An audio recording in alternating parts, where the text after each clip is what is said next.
Bonsoir tout le monde. Je suis ravie que par ce mauvais temps, malgré le Covid et peut-être d'autres obstacles, vous avez pu vous libérer et venir pour cette 5e soirée organisée par Descruci.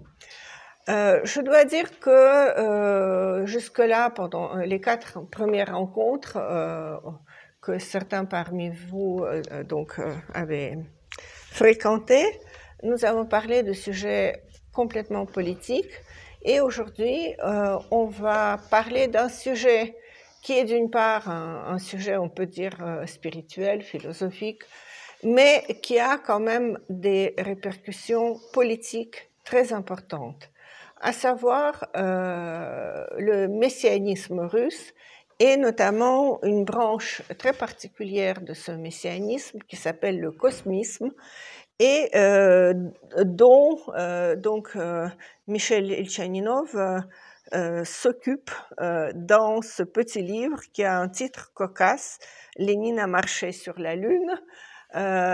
Nous avons aussi publié dans le dernier numéro de Descruci qui est sorti le 14 janvier, nous avons publié un petit extrait de ce livre et, beaucoup plus important, un grand entretien avec Michel qui justement est consacré à ces questions-là. Donc, si vous avez encore faim après cette rencontre, qui j'espère sera riche, vous pouvez taper Descruci et regarder cet entretien. Maintenant, je voudrais spontanément commencer par une chose très simple. L'une des dames ici présentes m'a abordé pendant qu'on attendait l'arrivée des gens en me disant, vous savez, j'ai du mal, j'ai regardé, vous parlez des messianistes russes, et j'ai regardé sur Wikipédia et sur Internet et je n'ai pas trouvé grand-chose et je ne sais pas qu'est-ce que c'est. Donc, je propose que Michel commence par dresser un petit tableau de ce que c'est le messianisme en général et en quoi il y a la spécificité.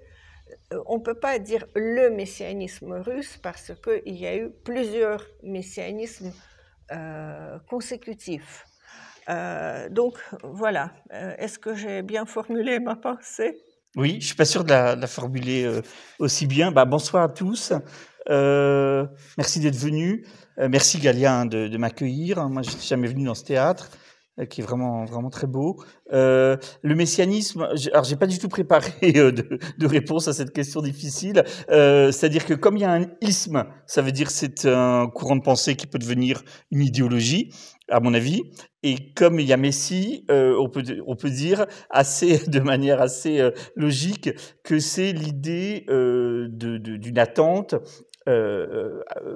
plus ou moins active, plus ou moins impatiente d'un Messie. Alors, donc ça renvoie a priori au vocabulaire religieux, notamment judéo-chrétien, l'attente du Messie, ou l'arrivée du Messie dans le christianisme décrit dans les évangiles. Voilà, donc c'est l'idée de l'attente de quelqu'un, ou peut-être de quelque chose qui viendrait en quelque sorte clore l'histoire, qui deviendrait, enfin, je donne une définition très très spontanée parce que j'ai pas vraiment, je me suis pas documenté à l'avance là-dessus, mais qui viendrait terminer l'histoire humaine, c'est-à-dire clore l'histoire humaine qui est déjà difficilement compréhensible, dont on ne trouve pas forcément les lois, ou quand on les trouve, on ne sait pas où elles mènent. Et donc, c'est l'idée d'une fin, d'une clôture, et qui doit inaugurer une ère nouvelle. Alors, une ère souvent de pacification. Les hommes vivent dans le conflit, dans la misère, dans la difficulté, dans les conflits intérieurs et extérieurs. Et l'arrivée du Messie ou de cette idée qui joue le rôle de Messie, viendrait faire advenir une période qui serait plus historique, qui serait une sorte de béatitude éternelle. Je ne sais pas si j'ai bien répondu, Galia. Oui, mais j'aimerais alors compléter cette réponse parce que pour moi, bien sûr, dans le messianisme, dans le mot, le terme lui-même, il y a le mot Messie, mais moi j'ai toujours perçu le messianisme aussi comme une super idée, sverchidea, qui s'empare d'un collectif ou d'un pays et qui signifie que ce groupe d'individus ou ce pays, par exemple, a quelque chose à proposer à l'humanité entière en vue de la transformer et la rendre probablement meilleure. Et donc, par exemple, si nous parlons concrètement de la Russie, je dirais que la première idée messianique, c'est l'idée de troisième Rome, et qui en fait est tout à fait réaliste, dans le sens où Constantinople tombe et quelqu'un doit reprendre le flambeau du christianisme et notamment de l'orthodoxie, bien sûr. Et l'orthodoxie est considérée comme la religion qui doit se répandre, qu'il faut défendre et qui est probablement l'avenir de l'humanité. Donc, bien sûr, il y a, si vous prenez quelqu'un comme Sabbatai Tzvi, oui, il voulait vraiment l'arrivée de Messie.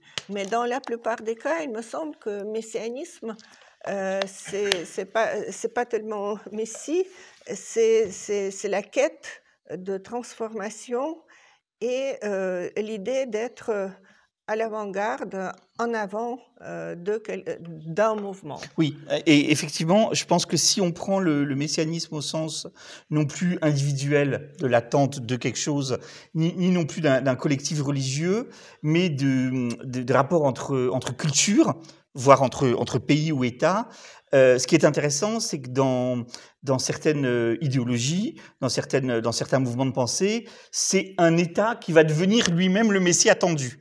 C'est-à-dire que dans le messianisme russe, effectivement, pour avancer dans cette idée non plus d'un messianisme individuel mais collectif, il y a cette idée qu'à un moment de l'histoire, il y a donc une culture, un pays qui va devenir ce que le monde attend.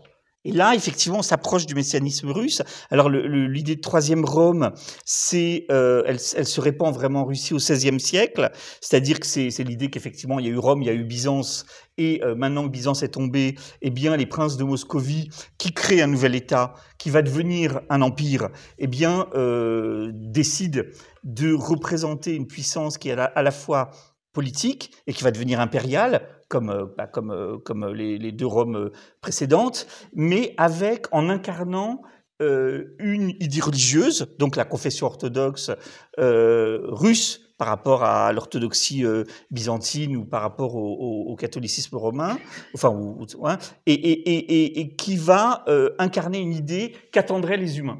Et ça, c'est vrai que la troisième Rome, alors c'est une idée, j'ai relu quelques pages d'un livre exceptionnel, je trouve, de Léon Poliakov, qui s'appelle, vous savez, c'est ce grand historien de l'antisémitisme qui a écrit le Bréviaire de la haine, notamment sur le nazisme et la persécution des Juifs pendant le nazisme, qui a écrit un livre assez passionnant sur Moscou, troisième Rome, où il fait un peu la généalogie de ce concept, parce que ce concept, effectivement, il est né au XVIe siècle.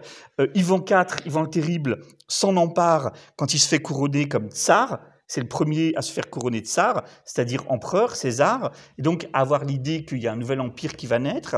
Et il retrace toute l'histoire de ce messianisme-là, de la troisième Rome, qui en fait va un peu disparaître, disons, au XVIIe, XVIIIe siècle, et réapparaître avec force dans la deuxième partie du XIXe, où il y a quantité de philosophes, d'écrivains russes qui vont déclarer que l'Occident, qui est fatigué sous son propre poids, qui en fait commence à s'affaisser sous ses propres progrès, sous sa propre progression, qui s'embourgeoise, qui se sclérose, qui se déspiritualise, et bien que cet Occident, en fait, s'est vidé finalement de toute religiosité réelle, attend un nouveau Messie, et ce Messie, c'est la Russie. Et donc là, effectivement, il y a le messianisme dans le deuxième sens que vous avez dit, où la Russie se pose comme une sorte de Christ culturel, de Christ politique même, qui va venir en quelque sorte sauver le monde. Donc on va peut-être rentrer dans les détails de ça, mais voilà, effectivement, le messianisme, la troisième Rome, ça naît au XVIe et ça renaît de manière très forte au XIXe et au XXe.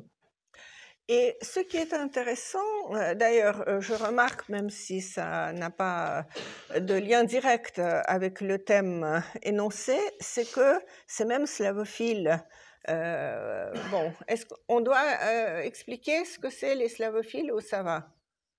C'est toujours bien. Oh. Hein? Bon, et donc, parallèlement à cette idée messianique, comme quoi c'est ex oriente lux, et dans le cas précis, la lumière, elle vient de Russie, elle doit inonder le monde. Il y a aussi toutes sortes de théories, un peu plus tardivement, sur la passionnarité, même si ça ne s'appelle pas tout de suite passionnarité, c'est-à-dire il y a l'idée que chaque nation, chaque peuple a des phases différentes de croissance. Et donc, il y a des nations jeunes qui sont porteuses d'un grand potentiel énergétique et qui peuvent transformer le monde, et des nations, comme Michel dit, fatiguées, qui sont sur le déclin. Et il faut dire que cette haine persistante de l'Occident, dont nous voyons une nouvelle éclosion aujourd'hui, cette haine de l'Occident, elle naît au XIXe siècle et elle est portée par même des écrivains très importants, comme Dostoïevski, que Michel a beaucoup étudié. Donc, si vous voulez dire quelques mots sur les slavophiles. Alors, en fait, les slavophiles, il y a une première génération de slavophiles, ce qu'on appelle la première génération, qui naît au début du 19e siècle, qui est une sorte de romantisme russe. C'est des gens qui ont étudié, qui sont allés étudier les philosophes romantiques allemands en Allemagne, et qui reviennent en Russie avec l'idée que finalement chaque peuple a son génie propre. Donc, ils sont un peu des disciples de Hegel, qui considèrent que finalement l'esprit des peuples, l'esprit du monde se promène de peuple en peuple, se promène et s'incarne à tel ou tel moment de l'histoire. Et les slavophiles de la première génération expliquent que la Russie, avec ses traditions paysannes, ses traditions collectives, communautaires paysannes, avec sa religiosité propre, faite de douceur orthodoxe et non pas dans la magnificence catholique, mais plutôt dans des vertus propres à l'orthodoxie, avec sa langue, eh bien, exprime une idée de l'universel qui mérite d'éclore. Donc ça, c'est la première génération de slavophiles, c'est, disons, les années 1830. Il y a une deuxième génération de slavophiles qui éclot après la défaite de la Russie pendant la guerre de Crimée. Et là, ça devient beaucoup plus agressif contre l'Occident. La première génération de slavophiles, c'était des gens qui finalement n'étaient pas forcément anti-occidentaux de manière fanatique. Alors, ils se disputaient avec les occidentalistes qui, eux, considéraient qu'il fallait réformer la Russie pour en faire un état de droit, pour résumer. Hein. Et la seconde génération de slavophiles, elle, après la défaite de la Russie pendant la guerre de Crimée, donc avec une espèce d'humeur beaucoup plus occidentale, va essayer de reformuler la doctrine. Alors en 1871, il y a un grand livre qui paraît d'un néo-slavophile qui s'appelle Nikolai Danilevski. Nicolas Danilevski, qui s'appelle La Russie et l'Europe. Alors aujourd'hui, Danilevski est enterré en Crimée. D'après plusieurs intellectuels proches du Kremlin, c'est un des philosophes qui intéresse le Kremlin, Vladimir Poutine, etc.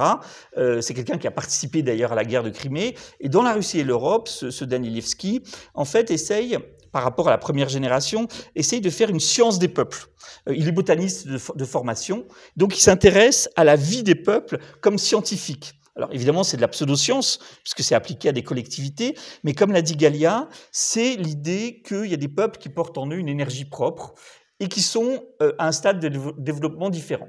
Et donc la Russie, en tant que nation jeune, en tant que nation qui est à la fois très diverse, mais qui sait obéir à un seul chef, il insiste beaucoup sur cette idée à la fois d'une diversité de la Russie, mais aussi d'un guide, eh bien, cette Russie doit oser s'affirmer comme étant dans un état d'hostilité, tout simplement, avec l'Europe occidentale, avec ce qu'on appelle maintenant en Russie, enfin ce qu'on appelait alors en Russie, le monde romano-germanique. c'est-à-dire l'Europe occidentale.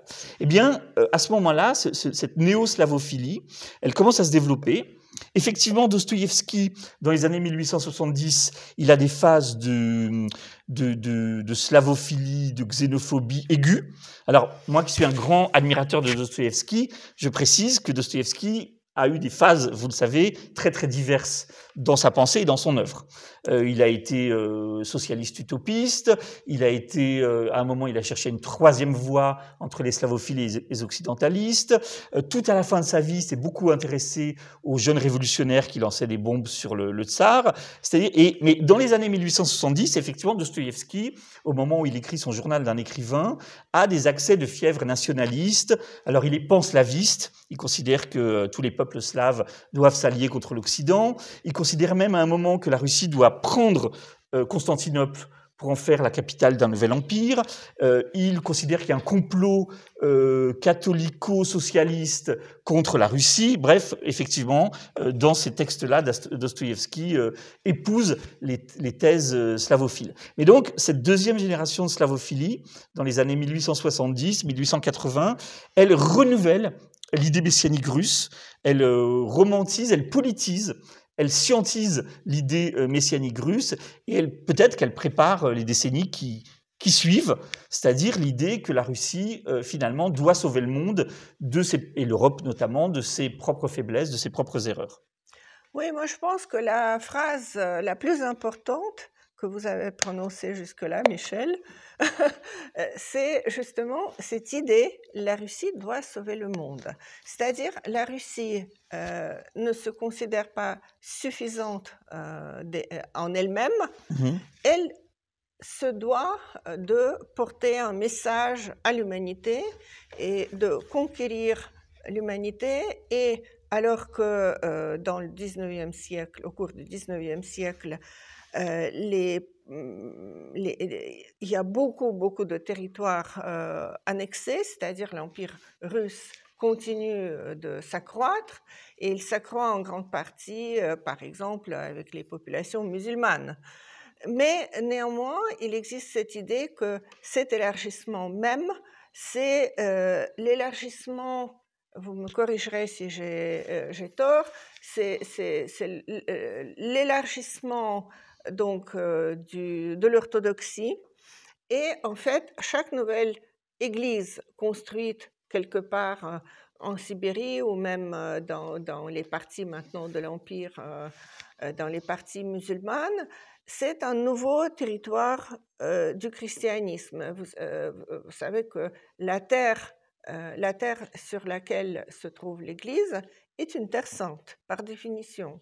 Et donc, le processus finalement impérialiste est doté d'une auréole de quelque chose qui porte la lumière à l'humanité. Je caricature peut-être un peu, mais je crois pas beaucoup.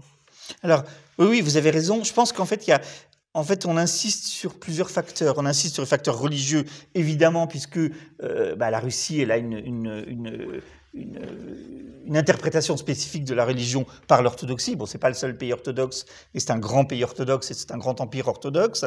Il y a aussi une insistance dans ce 19e siècle où il y a l'éveil des nationalismes sur la langue. Il y a aussi des théories pseudo-scientifiques qui naissent sur cette fameuse passionnarité, cette énergie propre au peuple. Et puis, il y a l'idée panslaviste, l'idée qu'il va falloir réunir tous les peuples slaves. Donc, en fait, il y a une concurrence d'idées qui, avec des configurations diverses, aboutissent au même point, qui est l'extension de l'Empire d'un côté, et l'idée que l'Occident devrait regarder l'Orient comme la nouvelle lumière, puisqu'il propose une régénération à un Occident fatigué. Je préciserai juste une chose, c'est que ce messianisme, il n'est pas réservé à la Russie. Il y a énormément, je pense que beaucoup de peuples et de nations et de cultures, à certains moments de leur histoire, se sont imaginés être le porteur d'une lumière pour l'universel. C'est-à-dire ça, c'est l'idée de Hegel, c'est qu'en fait, l'esprit qui à un moment incarne l'universel, il voyage. Il voyage, parfois, donc ça va être l'Inde, parfois ça va être le monde arabo-musulman, parfois ça va être un autre pays qui va se dire être le porteur de cet esprit. Donc le messianisme russe existe bien sûr, avec une forme particulière qu'on va décrire, mais il faut toujours avoir à l'esprit aussi que le messianisme a existé et existe ailleurs. Le pan-germanisme a existé, comme le pan-slavisme, et donc cette idée de représenter quelque chose de plus qu'un pays. Moi, ce que je traduis dans les termes suivants, c'est être plus qu'un pays, c'est être une idée. Quand un pays veut être plus qu'un pays, il veut être une idée.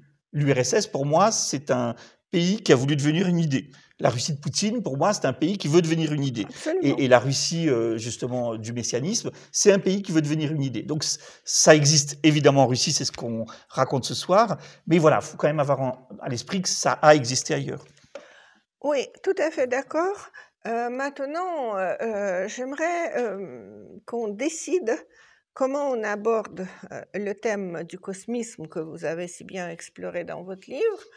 Est-ce qu'on dit d'abord que... est-ce qu'on passe d'abord à l'idée communiste ou est-ce qu'on attaque d'abord le cosmisme? Peut-être cosmisme d'abord, parce que c'est né juste avant le communisme. Je sais. Chronologiquement, bien sûr. Donc, voilà, il y a dans la deuxième moitié du 19e siècle un bibliothécaire un peu fou et en même temps quelqu'un comme peut-être la Russie sait produire, un être totalement pur, désintéressé, qui a une idée très bizarre, on peut dire très bizarre, que l'humanité doit concentrer ses efforts. Il est aussi très anticapitaliste, virulemment anticapitaliste. Et donc, lui, ce qu'il propose, c'est que à ce moment-là, la science commence à faire ses premiers progrès. Donc, il pense que d'ici quelque temps, on pourra rassembler les molécules de tous les êtres qui ont vécu sur la surface de la Terre dès le début et qu'on pourra, grâce à la science, les ressusciter tous avec, et ça ce sera le couronnement, avec Jésus. Et donc, il y aura une deuxième arrivée de Jésus, de Messie, qui ne sera pas décidé directement par Dieu, parce que normalement, c'est le Messie qui décide quand est-ce qu'il va venir. Mais là, scientifiquement, on va produire donc le Christ ressuscité et donc le nouveau Messie. Et comme l'humanité va devenir, si tous les morts ressuscitent, très nombreuses, il faudra les loger sur d'autres planètes. À l'époque, on ne sait pas que les planètes ne sont pas habitables, et donc il y a beaucoup de fantasmes là-dessus. Et ils pensent que voilà, tout ce beau monde très heureux, fraternel, etc., va partir en grande partie coloniser le cosmos. Cet homme s'appelle Nikolai Fyodorov, et donc je laisse à Michel la possibilité de vous raconter qui était Fyodorov, quelle influence il a eu, parce que certainement c'est l'idée de ressusciter les morts et d'obtenir l'avènement d'un Messie, c'est une idée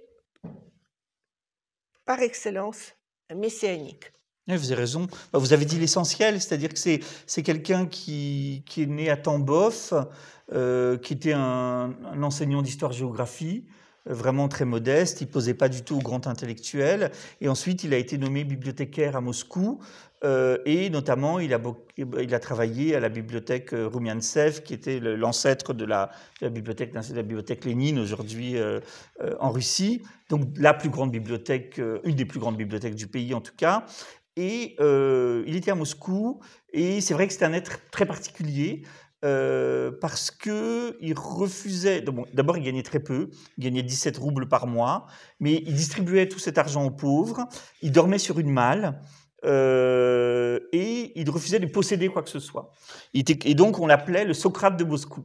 Et pourquoi on l'appelait le Socrate de Moscou aussi? Parce que, d'abord, il n'a rien publié comme Socrate. Il refusait de faire œuvre, de devenir un intellectuel public.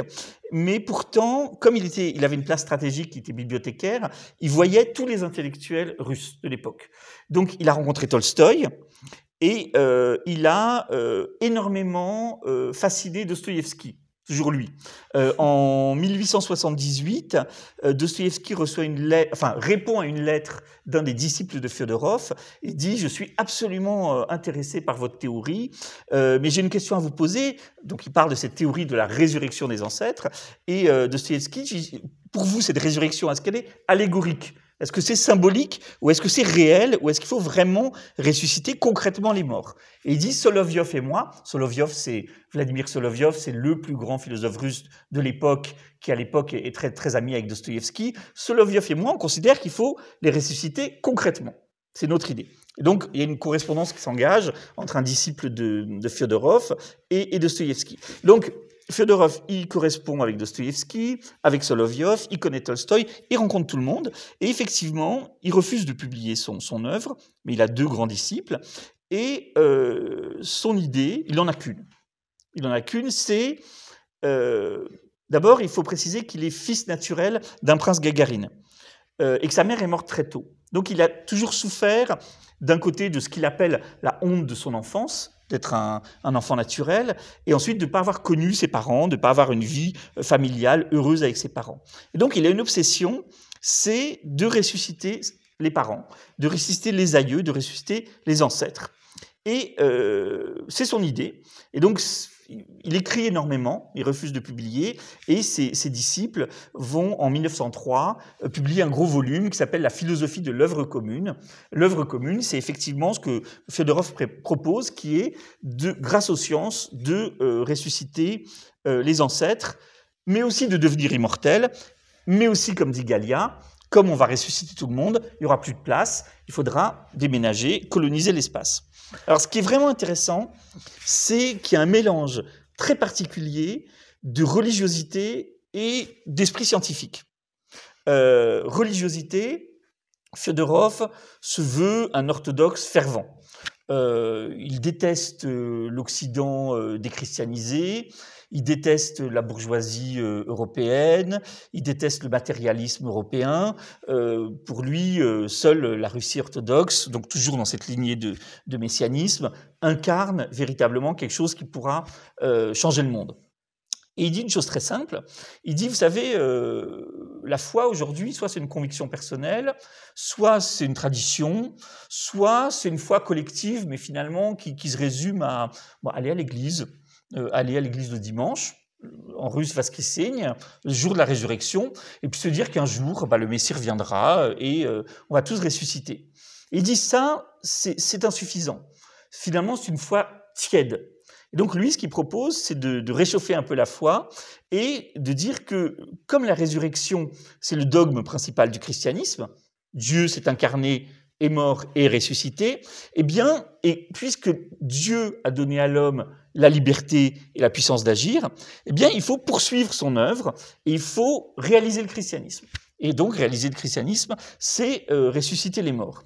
Alors, il y a beaucoup de pages, ce sont des livres qui viennent d'être traduits en français, aux éditions des Syrtes, c'est Françoise Le Sourd et toute une équipe de traducteurs qui viennent de traduire la philosophie de l'œuvre commune de Fiodorov. Donc vous avez accès maintenant, tous les francophones ont accès au texte. C'est assez foutraque, ça part un peu dans tous les sens. Il y a beaucoup de théologie, beaucoup de philosophie. Et en fait, donc d'un côté, il y a une sorte de religiosité complètement échevelée, c'est-à-dire il faut réaliser le christianisme. De l'autre côté, il y a une confiance dans le pouvoir des sciences. Le livre de Fiodorov commence par l'idée que grâce aux machines, on va pouvoir modifier le climat et lutter contre les sécheresses. Donc il se dit que bientôt, on va pouvoir modifier le climat, donc avoir une action sur l'atmosphère et même un jour sur le cosmos. Et donc il se dit qu'en mélangeant esprit chrétien russe et science qui se développe aussi en Russie à cette époque, Mendeleïev n'est pas loin avec son tableau périodique des éléments, on va pouvoir créer une synthèse. Et quand je dis christianisme plus science, je pense qu'il faut rajouter un troisième élément qui est activisme. Et ça le rapproche un peu des révolutionnaires. C'est-à-dire que, vous savez, Karl Marx disait les philosophes n'ont fait qu'interpréter le monde, ce qui importe, c'est de le transformer. C'est la 11e thèse sur Feuerbach de Karl Marx qui dit bon, il faut passer à la pratique. Eh bien, Fyodorov, même s'il n'aime pas le socialisme officiellement, il est, s'il dit qu'il n'aime pas les révolutionnaires et les socialistes, en fait, il est profondément marxien dans son approche, puisqu'il dit qu'il faut passer de la contemplation à la pratique. Il faut être un activiste, il faut être un chrétien pragmatique, il faut faire les choses. Et donc, il propose à l'humanité de se réconcilier, d'arrêter de se faire la guerre, d'arrêter de construire des armes. Il est très traumatisé par le perfectionnement technique des armes, et il dit rassemblons-nous et travaillons à une seule cause, qui est de lutter contre ce qui nous fait le plus de peine dans l'existence, c'est la mort de nos parents et notre propre finitude. Et c'est le scandale de la mort. Il dit, moi je suis très chrétien, pour les chrétiens la mort est un scandale, c'est pour ça que Jésus a ressuscité, que Dieu a ressuscité, eh bien ressuscitons les morts. Je signale que dans mon livre, j'ai interviewé une représentante actuelle du cosmisme de Fyodorov, qui s'appelle Anastasia Gatcheva, qui représente le cosmisme aujourd'hui en Russie, et je lui ai demandé, mais d'où vous est venu votre amour pour Fyodorov? Elle dit, je ne peux pas supporter l'idée de perdre mes parents. Je ne peux pas supporter. Et donc, je suis d'accord avec cette idée, et je la trouve chrétienne, de pouvoir les ressusciter. Et donc, Fyodorov, il a créé quelque chose qui est très spécifique quand même, et vraiment, on pourrait dire, avec pas mal de guillemets très russes, qui est mysticisme orthodoxe, confiance dans les pouvoirs de la science, à aller beaucoup plus loin que ce qu'elle a fait pour l'instant, et puis activisme un peu, pas révolutionnaire, mais en tout cas activisme pratique. Et donc, il a créé cette idée. Alors, cette idée, tout à l'heure, quelqu'un me demandait pourquoi j'avais fait ce livre. Dans les années 90, à la chute du communisme, quand dans le métro de Moscou, il y avait toutes sortes de sectes qui vendaient leurs idées, il y avait toutes sortes d'idéologies, le cosmisme était très à la mode. En fait, le cosmisme, ça, Galia, vous pouvez peut-être nous raconter par rapport à ce qui se passait dans les années aussi avant, dans les années 60-70, le cosmisme, c'était culte. Fyodorov, c'était un auteur qui était pas forcément lu, mais qui était culte. On disait, Fyodorov, l'homme qui veut ressusciter les morts. Et donc, c'est quelque chose, mais ça, on en parlera peut-être. En fait, c'est une idée qui est née donc avant la Révolution, mais qui, en fait, va continuer d'exister pendant toute l'existence de l'Union soviétique. Moi, je pense qu'avant de parler des années 70 du XXe siècle, ce serait bien qu'on essaie d'imaginer comment se fait-il que ces idées nationalistes, slavophiles, cosmistes, enfin tout un fatras vers la fin du 19e siècle et début du 20e siècle, comment tout d'un coup, assez rapidement, apparaissent les bolcheviks, et naît une idée messianique très différente, mais qui est aussi l'idée purement messianique pour moi, c'est-à-dire la Russie avant-garde de l'humanité, et il faut même, en utilisant un fouet, amener l'humanité vers le bonheur. C'est quand même un passage assez étonnant, d'autant plus qu'il a été très précipité. Alors, ça, c'est la tentative de compréhension de ce qu'est le communisme russe, qui est très particulier. Et là, moi, je voudrais me référer quand même à un livre, à mon avis, très important, que j'ai relu pour écrire le mien, un livre du philosophe Nicolas Berdyaev, qui est un philosophe donc russe, qui était marxiste dans sa jeunesse, puis qui a redécouvert la foi orthodoxe qu'il avait écartée auparavant, et qui ensuite a vécu la Révolution, et qui a été expulsé de la Russie soviétique dans le fameux bateau des philosophes. Lénine a signé un décret où il a dit, bon, on expulse tous les philosophes qui ne sont pas d'accord avec nous et on les envoie en émigration. Et Nicolas Berdyaev est enterré en banlieue parisienne et a eu une carrière philosophique très importante en France. Il a écrit en France des livres, notamment celui-là, qui lui a assuré un succès mondial, Les sources et le sens du communisme russe. Et moi, franchement, en le relisant, je trouve qu'il a des analyses incroyablement justes, où il dit que... il écrit un autre livre qui s'appelle L'idée russe, où il essaye de faire la généalogie un peu de ce messianisme, où il dit que la Russie, enfin les penseurs russes à la fin du 19e siècle, mais en fait dans une histoire culturelle beaucoup plus longue, sont portés à l'eschatologie, sont portés à l'idée d'accélérer la fin des temps. Alors, il explique que dans l'histoire religieuse de la Russie, il y a toujours eu des quantités, vous le savez très bien, de sectes qui voulaient accélérer la fin des temps, et que le phénomène révolutionnaire qui monte vraiment à la fin du 19e siècle et qui explose au début du 20e, c'est une des branches de cette idée plus générale, de cette véritable colonne vertébrale de l'idée russe, qui est de se dire qu'il faut aller jusqu'au bout. Alors, comment expliquer ça? Pourquoi est-ce que les Russes seraient plus attirés par le millénarisme ou l'eschatologie que les Occidentaux, enfin que l'Europe occidentale? Il explique que les penseurs russes ne se contentent jamais de quelque chose d'intermédiaire. Ils veulent toujours aller au bout. Ils veulent toujours réaliser quelque chose de plus. Alors, ça, c'est peut-être quelque chose à discuter, c'est quel est le sens profond de ce messianisme, de cette eschatologie. Alors, il y a des raisons historiques, on l'a vu, c'est l'idée que Moscou, depuis le XVIe siècle, se rêve en troisième Rome. Et dans le fameux texte du moine Philoté qui exprime l'idée de troisième Rome, il dit « et il n'y en aura pas de quatrième ». Oui, nous sommes la fin de l'histoire. Donc, il y a des causes historiques. Il y a peut-être des causes aussi, disons, topologiques. C'est-à-dire que quand vous avez un voyageur français dans les années 1880 qui visite la Russie, qui s'appelle Anatole Leroy-Beaulieu, un grand voyageur en Russie, qu'est-ce qu'il dit de la nature russe? Il dit, moi, ce qui me frappe, c'est que c'est complètement monotone. Il y a très peu de relief, il y a très peu de variations de couleurs, et c'est immense. Et on a l'impression d'être dans un cosmos. On a l'impression de flotter dans cet espace. Il dit que l'espace russe, c'est une espèce c'est une vaste plaine. Bon, il y a les steppes, etc. Enfin bon, tout ça est partagé géographiquement, mais il y a l'idée qu'on est dans une espèce de vide infini, dans un cosmos. Et il dit, alors je le cite dans mon livre, mais je vous le paraphrase, il dit que cela pousse les Russes aux idées extrêmes. Ça pousse à une spéculation qui n'est pas articulée sur un sol ferme, comme si les Russes un peu avaient tendance à s'envoler. Alors évidemment, ce sont que des métaphores, mais comme s'il y avait une espèce de flottaison générale et d'idée qu'on va réaliser quelque chose de plus grand que la médiocrité terrestre.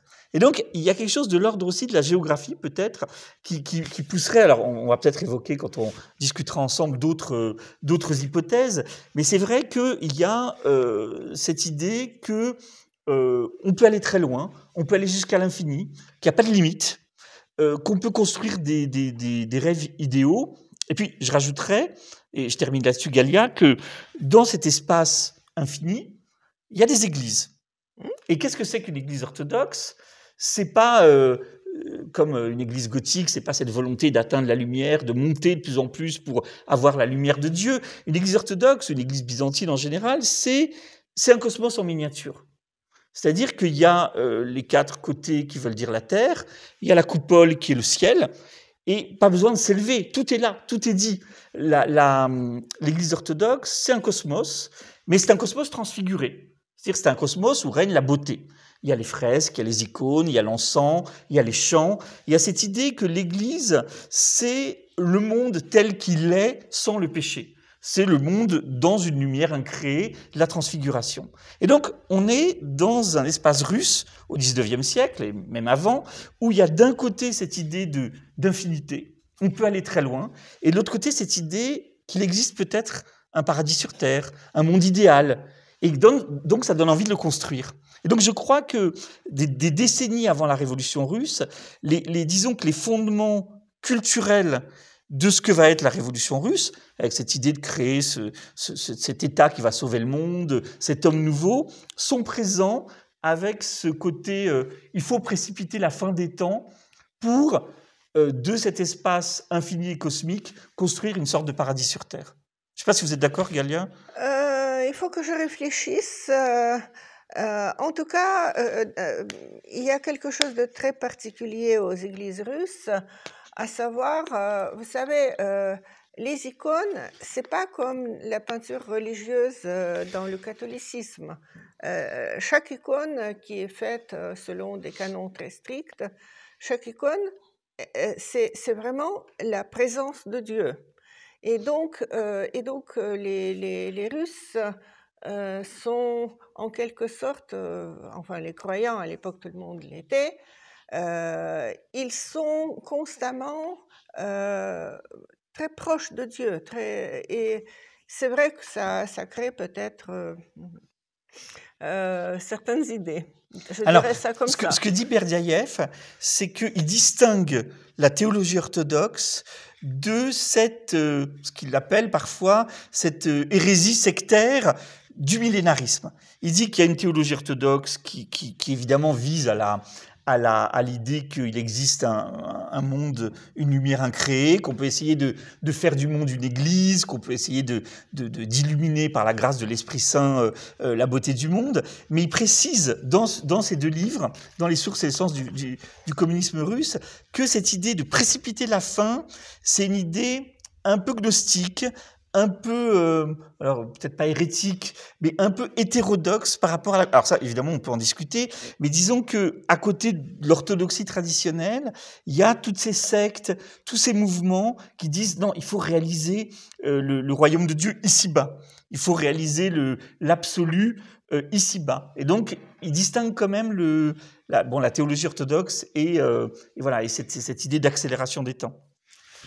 Et donc, c'est quand même assez compliqué de comprendre parce qu'il me semble que seuls les besoins matériels, le mécontentement, etc., provoqués par la guerre, par le manque de nourriture, par des conditions dures de travail, etc., ça n'explique pas quand même cet embrasement très rapide où il y a une idée très différente, mais aussi messianique qui est présente. Et ça, c'est l'idée que la Russie va provoquer la révolution mondiale. Et même quand on a compris qu'il n'y aura pas de révolution mondiale, c'est la Russie quand même qui est le flambeau de l'humanité, qui porte cette idée et qui va donc obliger l'humanité à aller de l'avant vers un avenir radieux. Je crois que s'il n'y avait pas cette propension au messianisme, quel qu'il soit, c'est-à-dire l'idée que l'État, c'est beaucoup plus que l'individu et que l'État et le peuple ont une fonction plus grande que leur seule existence ordinaire. Il ne suffit pas de se marier, de faire des enfants, etc., parce qu'il y a quelque chose qui dépasse l'individu. Et on peut percevoir cet état comme Léviathan, c'est-à-dire quelque chose d'assez monstrueux, mais on peut le percevoir aussi comme un outil de réalisation d'un rêve millénaire. Et c'est ce qui s'exprimera en partie dans certaines avant-gardes des années 1920. C'est-à-dire que, par exemple, dans les années 1920, Fyodorov, auteur orthodoxe, est considéré comme pas du tout miscible dans le marxisme-léninisme. Par contre, il y a des mouvements qui s'appellent les biocosmistes. Alors, les biocosmistes, dans les années 1920, sont des poètes, souvent anarchistes, qui ont une revue à Saint-Pétersbourg, une revue à Moscou, et qui considèrent qu'il faut rendre l'homme immortel, qu'il faut l'envoyer dans l'espace, qu'il faut ressusciter les ancêtres, parce que le capitalisme finalement, interdisait à l'humanité de réaliser sa propre destinée, qui est de dépasser toutes les limitations, dépasser la finitude, dépasser l'attachement à la Terre, et dépasser la mort. Et donc, les biocosmistes, par exemple, dans les années 20, alors, ils sont drôles, enfin, moi, j'ai lu très attentivement les textes, ils sont drôles parce que d'un côté, ils disent, oui, nous, Fyodorov, lui, c'est un vieil orthodoxe, nous, on est anarchistes, on est socialistes, et pas du tout notre genre, mais en même temps, ils ont un vocabulaire profondément religieux. D'ailleurs, un des fondateurs des biocosmistes deviendra prêtre d'une église socialiste, d'une église acceptée par le Parti communiste. Donc en fait, il y a un rêve effectivement de messianique qui s'exprime dans la Révolution. Et je vais juste vous lire une phrase de Trotsky que j'ai mise en exergue de mon livre. Dans Littérature et Révolution en 1923, il parle de l'espoir révolutionnaire. L'homme s'efforcera de commander à ses propres sentiments, d'élever ses instincts à la hauteur du conscient et de les rendre transparents, de diriger sa volonté dans les ténèbres de l'inconscient. Bon, il a lu Freud. Par là, il se haussera à un niveau plus élevé et créera un type biologique et social supérieur, un surhomme si vous voulez. Donc, il y y avait des poètes qui parlait des Bouditliagne, l'homme du futur. Donc, il y avait toute cette mouvance qui, bien sûr, avec Staline, s'étend plus ou moins complètement. En revanche, il y a des idées, on peut dire cosmistes, qui, à mon sens, perdurent. Par exemple, l'idée de Michouri de changer la nature. Comment il dit, il ne faut pas attendre les faveurs de la nature, nous avons l'obligation de les lui arracher. Et en même temps, il y a, on peut dire, un cosmiste qui s'appelle Tsiolkovsky. Ouais. Et donc, alors Tsiolkovsky, c'est Constantin Tsiolkovsky, c'est aussi un provincial russe d'une famille assez simple, et c'est quelqu'un qui vit dans une famille nombreuse et qui, enfant, donc qui naît au milieu du 19e siècle, donc avant la Révolution, et enfant, il construit tout le temps des modèles réduits, notamment d'avions, d'hélicoptères, ça le fascine complètement, et il est génial. Alors le problème, c'est qu'il devient sourd alors qu'il est enfant, donc on le représente toujours avec une sorte de long appareil pour entendre. Mais il est génial, il est très bon, donc on l'envoie à l'Institut d'ingénieurs de Moscou, qui deviendra l'Institut Bauman. Il a presque pas d'argent, donc il vit dans des conditions terribles, et il va à la bibliothèque de Fyodorov. Et là, il rencontre Fyodorov. Et il se souvient de lui, ce vieux monsieur qui me permettait de dormir sur ma chaise, etc. Et alors, en fait, on ne sait pas si c'est Fyodorov qui lui a donné le virus du cosmisme ou la lecture de Jules Verne, de La Terre à la Lune, qui avait un énorme succès en Russie à cette époque. Mais en tout cas, Tsiolkovsky, il a un objectif, c'est de construire des appareils pour emmener l'homme dans l'espace. Et donc, il consacre sa vie à ça. C'est un autodidacte. Il vit à Kalouga, donc à 150 km à peu près au sud-ouest de Moscou, tout près du monastère où est situé le roman Les Frères Karamazov, et qui devient un peu un centre officieux du cosmisme en URSS, Kalouga, une ville un peu cosmiste, un peu la ville New Age de l'URSS. Et donc, il crée des équations.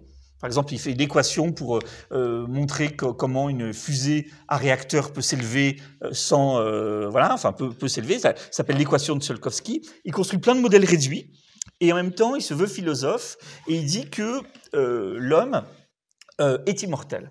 Qu'en fait, quand on meurt, c'est un sommeil dont on ne se rend pas compte parce que, comme le temps est infini, on se réveille immédiatement. Et donc, c'est un peu un autre système philosophique que Fyodorov. C'est pas mort puis résurrection, c'est l'idée qu'en fait l'univers est éternel, l'univers est infini, le temps est éternel, et donc la mort n'existe pas.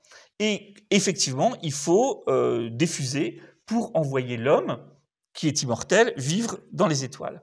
Et ce qui est le plus incroyable, Tsiolkovsky, jusqu'à la Révolution, c'est un original de province. C'est-à-dire qu'il écrit des lettres à l'Académie des sciences de Saint-Pétersbourg, personne ne lui répond, il a des projets dirigeables, personne n'en veut. Et Lénine arrive au pouvoir, 2 ans après, l'Union soviétique, enfin, le pouvoir bolchevique commence à s'intéresser à lui et lui passe des commandes de textes, d'études, etc. Parce que le pouvoir soviétique veut qu'il les aide à construire des dirigeables. Et puis il commence déjà à penser à la conquête spatiale. Et donc ce qui est incroyable, c'est que Tsiolkovsky, qui était une forme de cosmiste pré-révolutionnaire, va devenir un cosmiste soviétique.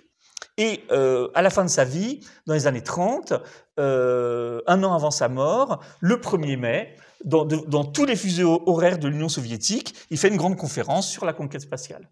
Et puis, quelques jours avant sa mort, Staline lui envoie un télégramme. Et donc, il meurt, mais l'URSS va faire de Tsiolkovsky le père tutélaire de la conquête spatiale soviétique. C'est-à-dire, après la guerre, après la Seconde Guerre mondiale, eh bien, Korolev et d'autres équipes commencent à travailler sur le Spoutnik, sur la conquête spatiale, et l'Union soviétique choisit Tsiolkovsky comme père tutélaire. Et donc, par exemple, en 1957, juste quelques semaines avant l'envoi du premier Spoutnik dans l'espace, sans Gagarine encore, Spoutnik sans personne, eh bien, Korolev fait une grande conférence à la salle des colonnes de Moscou, une grande salle de conférence, article reproduit dans la Pravda, et il dit, c'est Tsiolkovsky qui a créé finalement l'astronautique soviétique, et donc c'est lui le père de l'astronautique soviétique. Et donc c'est assez ironique, assez intéressant de se rendre compte que Tsiolkovsky, qui est ultra connu en URSS, très célébré, qui a des statues partout, etc., au VDNK notamment, au centre d'exposition des réalisations de l'industrie à Moscou, eh bien c'est un cosmiste. Donc c'est pour dire que effectivement, je pense qu'il faut penser l'histoire de l'URSS par couches. Il y a une couche marxiste-léniniste, bien évidemment, il y a une couche révolutionnaire, mais il y a aussi une couche qu'on pourrait appeler messianique, et il y a aussi une couche intermédiaire qu'on pourrait appeler cosmiste, dans le sens où ce rêve de créer un homme nouveau, qui va s'arracher des limitations de l'existence bourgeoise et de l'aliénation capitaliste, qui va conquérir l'espace, qui va servir de flambeau à l'humanité entière, c'est aussi un rêve cosmiste qui est présent discrètement dans cette histoire de l'Union soviétique. Et c'est ça que j'ai voulu un peu raconter dans mon livre. Mais ça, c'est intéressant comment, en fait, on peut dire sur quelques dizaines d'années, disons à peu près 100 ans, le rêve totalement idéaliste de Fédorov, un rêve très généreux aussi, parce qu'il s'agit de mobiliser toute l'humanité, de l'unir autour de cette cause commune, de cette œuvre commune, ressusciter les morts. Donc, une chose profondément idéaliste, on peut dire, généreuse, bien sûr très naïve. Comment ça se transforme en Russie en, finalement, conquête spatiale, compétition dans la conquête spatiale, et finalement, aujourd'hui, ça, vous n'en avez pas parlé dans votre livre, mais comme moi, j'ai étudié un peu le phénomène du régiment immortel, hein, c'est une aussi transformation très spéciale, on peut dire du cosmisme peut-être, je vous pose la question, parce que vous savez que ce que c'est le régiment immortel, donc c'est un mouvement qui a été seulement inventé il y a 10 ans et qui consiste en des marches une fois par an, le 9 mai, le jour de la victoire dans la Seconde Guerre mondiale. Donc des millions de gens sont mobilisés pour marcher dans les rues des villes russes, mais aussi dans le monde entier, les communautés russophones du monde entier, avec des portraits des ancêtres qui, bien sûr, ne sont pas, on ne procède pas à leur résurrection, mais les textes qui entourent ces marches du régiment immortel parlent de la fusion. Ce jour-là, les morts descendent du ciel, s'unissent avec les vivants et ensemble, ils forment le peuple immortel et invincible. Ah, c'est incroyable. Mais c'est incroyable, mais c'est vrai. Hein. Et vous avez des textes, bon, je n'ai pas pensé à porter mon bouquin, mais je cite des textes qui disent exactement ça. C'est répété des milliers de fois. Donc, donc, d'une idée, je dis généreuse, très générale, etc., le cosmisme, en quelque sorte, se transforme en un truc de conquête du pouvoir, de domination, parce que ce peuple invincible et immortel, il veut récupérer sa place sur la Terre, et bien sûr, ça... De nouveau, ça passe par la haine de l'Occident. Ouais. Et, en fait, on en a parlé tout à l'heure et j'ai réfléchi à ça. Et c'est drôle parce que je me suis encore replongé dans Berdyaev, qui en fait, je pensais pas utiliser autant Berdyaev pour écrire le livre, mais en fait, je trouve qu'il a, presque a posteriori, je trouve qu'il a écrit des choses très éclairantes. Il écrit « Cette idée messianique russe, cette idée pure du royaume de Dieu, du royaume de justice, a été gâchée par l'idée impérialiste de volonté de puissance. » Donc c'est exactement le mouvement que vous décrivez. Oui. Nous avons vu cela dans l'idéologie de Moscou troisième Rome et dans le communisme russe, dans lequel l'idée messianique a pénétré sous une forme a-religieuse ou anti-religieuse, mais s'est produit la même déformation. Alors là où moi je mettrais une nuance, c'est que il dit que cette idée a été gâchée par l'idée impérialiste de volonté de puissance. Moi je pense que la conséquence entre une idée aussi naïve que Fyodorov et la volonté de puissance est une conséquence directe. Je pense sincèrement que poser l'idée de la construction d'un paradis sur Terre mène directement au désastre. Il y a un livre, de l'utopie au désastre, et je pense que la ligne est assez directe entre cette idée de vouloir briser toutes les formes de finitude et le désastre, disons, impérialiste. Mais c'est vrai que moi, je crois qu'en fait, le ver était un peu dans le fruit, et je me permets une dernière citation que je trouve très belle, toujours de Berdyaev, qui est citée. Alors, citation, excusez-moi, je vous lis beaucoup de citations, mais je trouve que tout ça est très clair. Cette citation de Berdyaev que je vais vous lire est l'épigraphe du meilleur des mondes de Aldous Huxley.